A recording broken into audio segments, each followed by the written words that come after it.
देख रहे हैं भारत टाइम्स न्यूज और मैं हूं आपके साथ छवि। पाली जिले के जन जन की आस्थाओं का केंद्र और विख्यात सिरियारी भिक्षु समाधि स्थल बीते साल से सुर्खियों में बना हुआ है। सिरियारी भिक्षु स्थल के चुनाव आयोजित करवाने फिलहाल कोर्ट ने रोक लगा दी है। बीते असंवैधानिक चुनाव संपन्न हुए चुनाव में जानबूझकर निरस्त किए गए आवेदनकर्ता पवनी देवी बाफना के अधिवक्ता के द्वारा भिक्षु समाधि स्थल में होने वाले चुनाव पर रोक लगाने की अर्जी लगाई गई थी, जिस पर कोर्ट ने फैसला सुनाया और रोक लगाने के आदेश जारी किए। गौरतलब रहे कि सिरियारी प्रकरण को लेकर पवनी देवी जैन बाफना और आचार्य श्री भिक्षु समाधि स्थल संस्थान के बीच प्रकरण कोर्ट में साल भर से विचाराधीन है। गौरतलब रहे कि भिक्षु स्थल समाधि के चुनाव मारवाड़ जंक्शन के सिरियारी समाधि स्थल पर नहीं करवाकर विशाखापट्टनम में करवाए गए थे। पवनी देवी का चुनाव में आवेदन निरस्त किया गया। बीते चुनाव एक बंद कमरे में चुनाव करवाए गए थे, जिसको लेकर पवनी देवी द्वारा और ग्रामीणों द्वारा भारी विरोध भी संस्थान में किया गया था। कोर्ट में इस बाबत मुकदमा भी पवनी द्वारा दर्ज कराया गया था। आचार्य भिक्षु समाधि स्थल समूचे पाली जिले का गौरव कहलाता है और जैन संस्थान का ये सबसे बड़ा तीर्थ स्थल में से एक माना जाता है।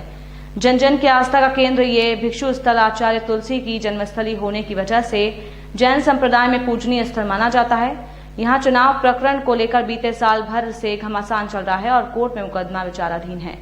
कुछ दिनों पूर्व कोरोना महामारी का फायदा उठाकर इस संस्थान के वर्तमान सदस्यों द्वारा पुनः गुपचुप तरीके से चुनाव कराने की योजना बनाई गई थी, जिसको लेकर कोर्ट ने अब पूर्णतः रोक लगा दी है। सब जो आचार्य भिक्षु स्थल का जो मामला विचाराधीन है, कहाँ तक पहुँची है कार्रवाई? आचार्य भिक्षु समाधि स्थल सिरियारी का इलेक्शन 24/4/2018 को जो हुआ था, उसको प्रार्थी पवनी देवी बाफना निवासी कराड़ी ने कोर्ट में एक दावा पेश किया था कि ये जो चुनाव हुए हैं वो अवैधानिक हुए हैं और संविधान के अनुसार नहीं हुए हैं, जिसको कोर्ट में सुनवाई चल रही थी और ये मामला सुप्रीम कोर्ट तक भी पहुंचा है और सुप्रीम कोर्ट ने इसमें निर्णय दिया है कि भाई इस मामले की सुनवाई यथाशीघ्र जितनी जल्दी हो सके इसको निस्तारित किया जाए। अभी वर्तमान में इन्होंने हफ्ते भर पहले यानी कि जुलाई के सेकेंड वीक में इन्होंने एक मीटिंग आहूत की, जिसकी सूचना हमें गुप्त सूचना हमें मिली थी कि भाई ये नए इलेक्शन करवाने जा रहे हैं।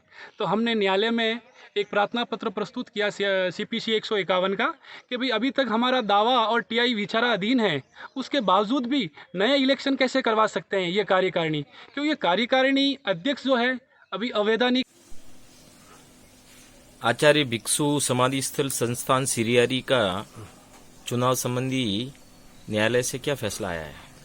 देखिए जी, हम पिछले दो साल और कुछ महीनों से आचार्य भिक्षु समाधि स्थल संस्थान के जो चुनाव विवादित हुए हैं, जिसमें गलत तरीके से साजिशी और षड्यंत्र के तहत श्री ख्यालीलाल जी तातेड़ को अध्यक्ष बना दिया गया और हमें नामांकन पत्र तक नहीं दिया। उसके बाद न समय पर सूचना दी गई, हमने बार बार मिन्नतें की संस्था के पदाधिकारियों से, फिर भी हमारी एक नहीं सुनी गई। मजबूरन हमें न्याय के लिए न्यायालय की चरण में जाना पड़ा।